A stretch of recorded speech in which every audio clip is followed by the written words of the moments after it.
Assalamualaikum warahmatullahi wabarakatuh. Nama saya Sultan. Di sini saya akan mempresentasikan tentang perbandingan metode SMART dan MORA dalam sistem pengambilan keputusan. Abstraknya, studi kasus ini menginvestigasi perbandingan antara metode SMART atau Simple Multi Attribute Rating Technique dan juga Multi Objective Optimization by Radio Analysis atau MORA dalam konteks sistem pendukung keputusan. Metode SMART dikenal karena kemampuan dalam menilai dan memilih alternatif berdasarkan kriteria tertentu. Sementara metode MORA mengoptimalkan alternatif berdasarkan rasio kinerja relatif. Penelitian ini dilakukan untuk melalui implementasi studi kasus yang melibatkan aplikasi kedua metode dalam lingkungan keputusan yang kompleks.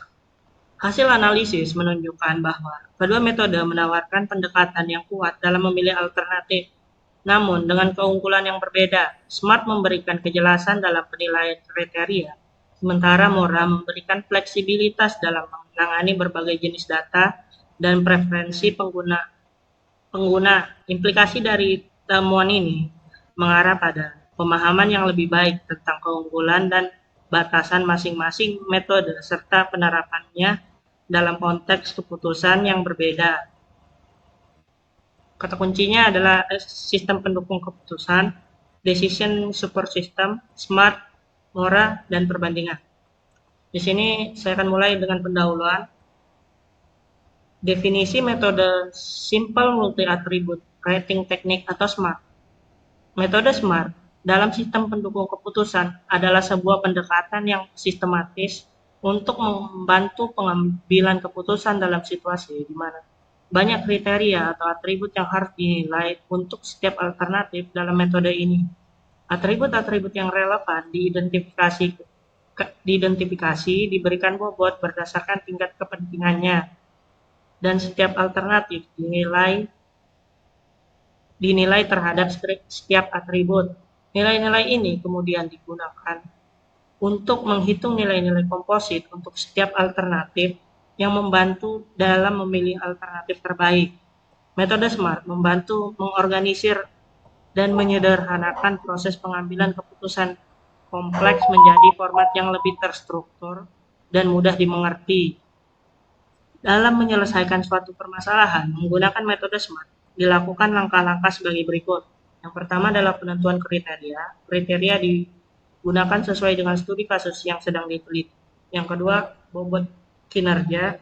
Pembobotan kinerja dilakukan dengan memberikan range interval 1-100 sesuai dengan prioritas yang paling penting. Yang ketiga adalah normalisasi. Menghitung normalisasi pada setiap kriteria, melakukan perbandingan untuk skor bobot kriteria menggunakan penjumlahan bobot kriteria dengan rumus sebagai berikut. Rumus normalisasi adalah W jumlah sama dengan sigma W jumlah. W jumlah adalah skor bobot pada sebuah kriteria dan sigma W jumlah adalah total dari jumlah bobot keseluruhan kriteria. Penentuan nilai utility. Yang keempat adalah penentuan nilai utility. Untuk mendapatkan nilai utility digunakan rumus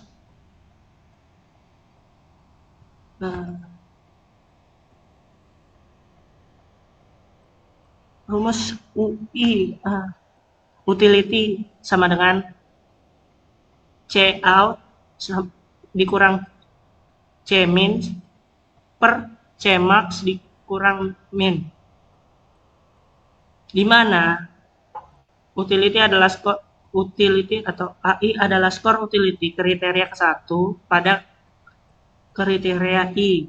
C max adalah skor kriteria maksimal, C min adalah skor kriteria minimal, dan C out adalah skor kriteria ke I atau yang sedang dirumuskan.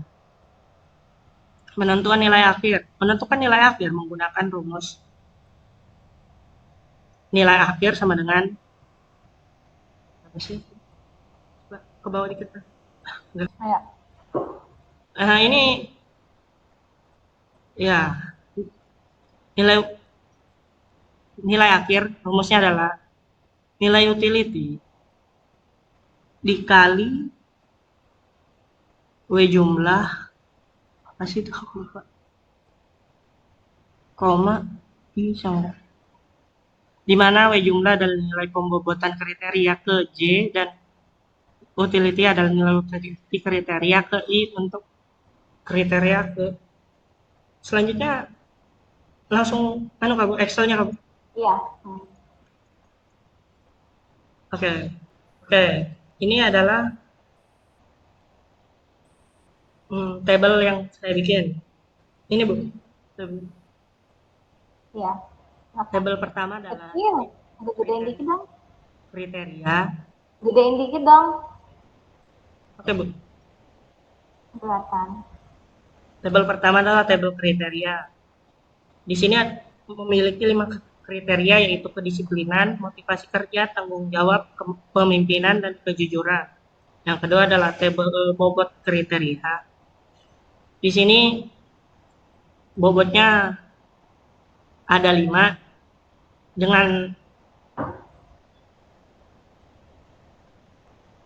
nilai per 20. Jadi sangat kurang adalah 20, kurang 40, biasa 60, baik 80, dan sangat baik adalah nilai 100. Untuk kriteria pertama memiliki bobot 10%, kriteria kedua memiliki bobot 30%, kriteria ketiga memiliki bobot 20%, kriteria keempat memiliki bobot 15%, dan kriteria kelima memiliki bobot 25%. Selanjutnya adalah tabel normalisasi. Di tabel normalisasi memiliki tiga kolom yaitu kriteria, bobot, dan normalisasi. Kriteria pertama memiliki bobot 10% dan dinormalisasikan dengan rumus total bobot dengan rumus bobot dibagi total bobot. Jadi hasilnya adalah bobot kriteria 1 adalah 0,1, bobot kriteria 2 adalah 0,30, bobot kriteria 3 adalah 0,20, bobot kriteria 4 adalah 0,15, dan bobot kriteria 5 adalah 0,25 yang dijumlah menjadikan normalisasi menjadi 1. Selanjutnya adalah nilai karyawan. Di sini ini hasil sampel ya, tabel ya. Ini sampelnya. Iya, ini tabelnya, Bu. Sampel datanya ini yang dari jurnal ya? Iya, Bu. Ini yang nilai karyawan ini dari jurnal. Iya. Oke. Tabel keempat ini merupakan nilai karyawan dan ini merupakan hasil dari jurnal tersebut. Kriteria 1 memiliki nilai min 20 yang dimiliki oleh karyawan C dan 100 yang dimiliki oleh karyawan D dan G. Kriteria 2 memiliki nilai minimal 20 yang dimiliki karyawan C dan nilai maksimal 100 yang dimiliki oleh karyawan D dan juga karyawan G. Kriteria 3 memiliki nilai min 20 yang dimiliki oleh karyawan F dan nilai maksimalnya 100 yang dimiliki oleh karyawan D dan karyawan G.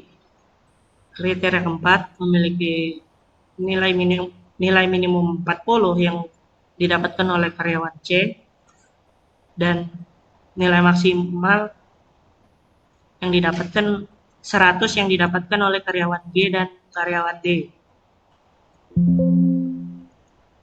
Dan kriteria 5 memiliki nilai minimum 20 yang didapatkan oleh karyawan F dan 100 yang didapatkan oleh karyawan D. Selanjutnya adalah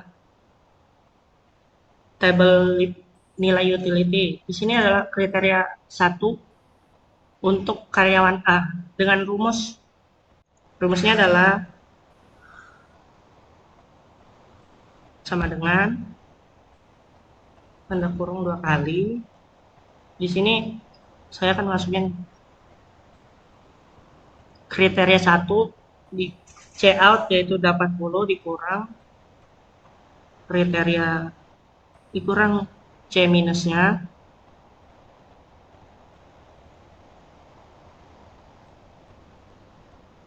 tutup kurung, dibagi,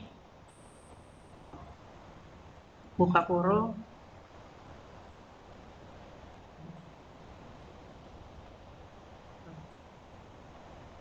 C maksimalnya dikurang C minusnya, dikurang C minus dari nilai karyawan tersebut. Di sini hasilnya, kemudian kita enter. Ya, di sini kita enter, hasilnya 70. 7,5 seperti kriteria 1. Dan di sini kita mulai dengan kriteria kedua, 80. Salah. Sama dengan 80. Salah. Kurang 2 kali 80 kurang C minus tutup kurung dibagi buka kurung C max dikurang C minus tutup kurung enter. Di sini hasilnya 75 lagi, sama seperti kriteria kedua di karyawan A. Kemudian di sini kita simulasikan kriteria ketiga, sama dengan kurung kali C outnya adalah 80 dikurang C minusnya tutup kurung dibagi buka kurung C maksimalnya 100 dikurang C minusnya 20 tutup kurung 2 kali enter. Hasilnya juga sama 75. Di sini kriteria keempat, kita mulai dari rumusnya sama dengan buka kurung 2 kali 80. Hasil dari kriteria 4 dikurang C minus tutup kurung bagi buka kurung C maksimal 100 dikurang 20 dikurang C minusnya tutup kurung 2 kali. Dan juga kita mulai kriteria ke-5, 80 ya. Buka kurung 2 kali. Buka kurung. Kita masukkan kriteria 5 pada karyawan A kurang dengan C minus dari semuanya, yaitu 20. Tutup kurung dibagi buka kurung 2 kali. Buka kurung C maksimal kurang C minimalnya. Udah, Bu? Oke, kita lanjut ke tabel berikutnya, sama simulasi juga dengan dijelaskan ya. Tabel berikutnya adalah tabel penilaian kerja. Tabel di sini memiliki range kurang dari 0,20 adalah sangat buruk, 0,21 sampai 0,40 adalah buruk, 0,41 sampai 0,60 adalah biasa, 0,61 sampai 0,80 adalah baik, dan 0,81 sampai 1 adalah nilai sangat baik. Di sini saya akan menentukan nilai akhirnya, simulasinya berarti di sini.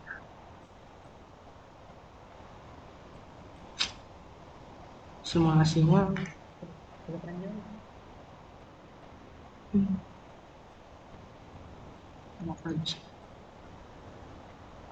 ini bukan.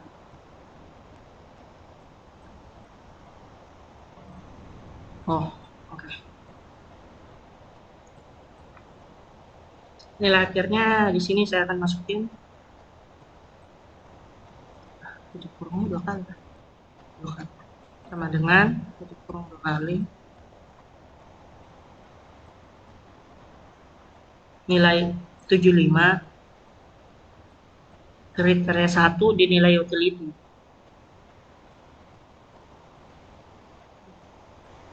Nah, gimana tadi rumusnya? Dikali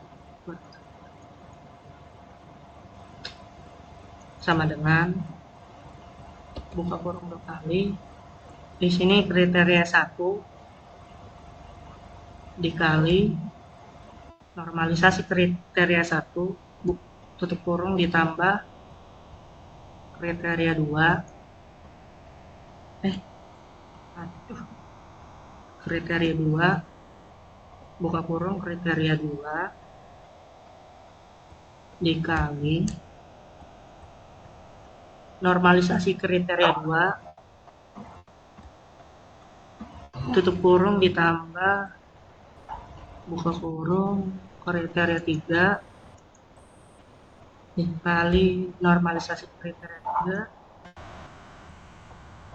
3 tutup kurung ditambah buka kurung kriteria 4 dikali dengan normalisasi kriteria 5 tutup kurung ditambah kriteria 5 tutup dikali normalisasi pada kriteria 5. Oke. Dan di sini kita enter, saya enter, hasilnya muncul 0,75 sesuai dengan dan untuk rankingnya di sini saya tulis dengan rumus if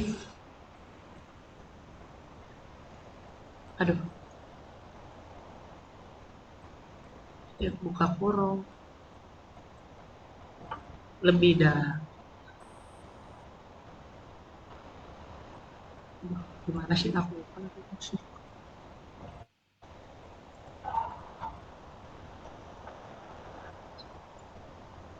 If nilai akhir karyawan A lebih besar dari 0,81 sama 0,81 sangat baik.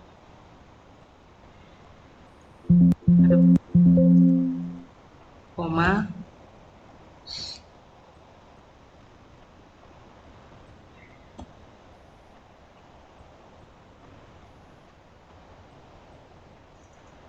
sangat baik. Koma if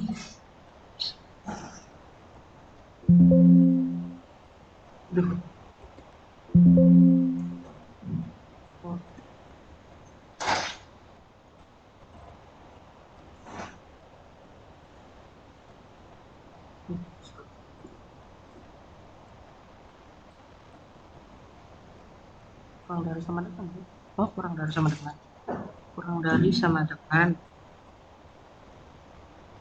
81 sangat baik. Ini gimana sih?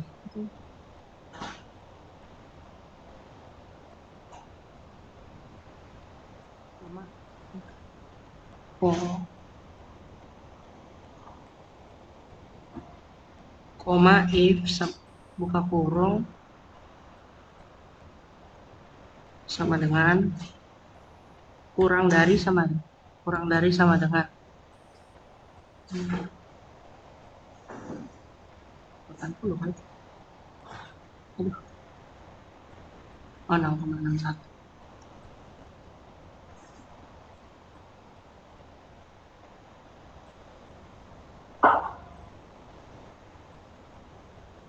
0,61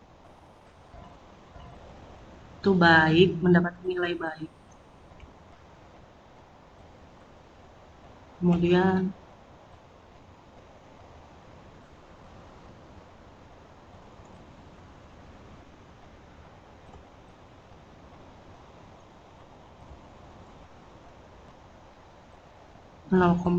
Jika nilai akhir karyawan A kurang dari sama dengan 41, 0,41, di sini mendapatkan nilai kinerja biasa. Selanjutnya jika if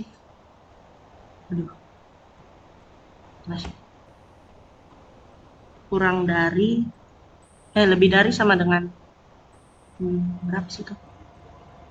0,21, maka mendapatkan hasil buruk.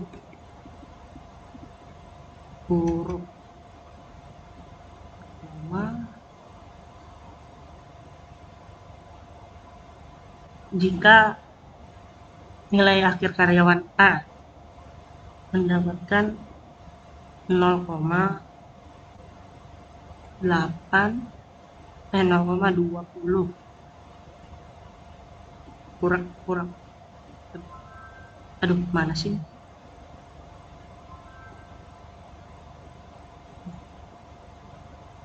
kurang dari sama dengan 20, maka mendapatkan nilai sangat buruk.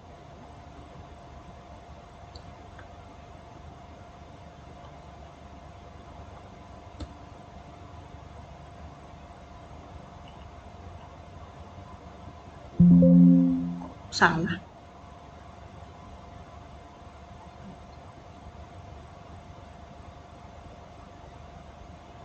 Pelan-pelan.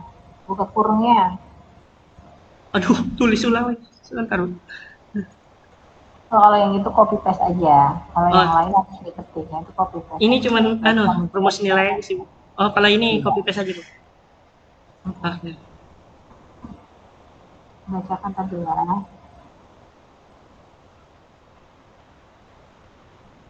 Oke. Nah, di sini karyawan A mendapatkan nilai baik dan tabel rankingnya di sini diurutkan dari yang sangat baik. Saya menggunakan fungsi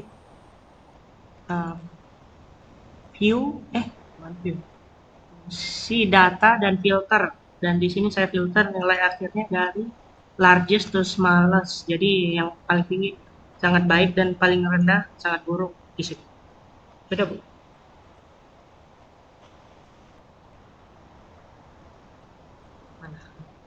Penutup. Hasil kesimpulan metode A. Dari hasil penelitian yang telah dilakukan, dapat ditarik kesimpulan bahwa kelima kriteria yang digunakan dapat digunakan untuk menentukan penilaian kinerja karyawan, seperti yang dapat dilihat pada tabel peringkat di bawah ini.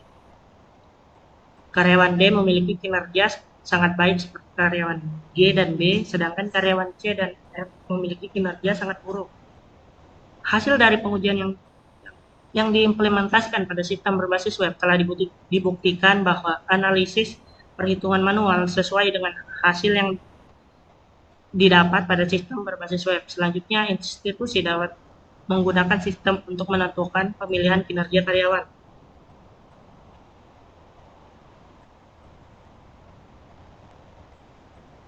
Udah, Bu. Ini hasil analisis ini. Yang analisis. Apa, Bu? Analisis, hasil analisis perbandingan. Hasil analisis perbandingan metode SMART dan murah. Tujuan penggunaan. Metode SMART digunakan untuk menetapkan tujuan spesifik terukur, dapat dicapai, relevan, dan terbatas. Waktu untuk mengukur pencapaian dalam berbagai konteks, termasuk penilaian kinerja karyawan. Ini saya baca punya saya aja atau? Punyamu aja. Iya juga, punyanya itu juga. Oke. Metode murah digunakan untuk optimalisasi multi-objektif dalam pemecahan masalah tertentu, seperti menentukan tenaga pengajar berdasarkan berbagai kriteria di Andalusia Informasi Teknologi Center. Fokusnya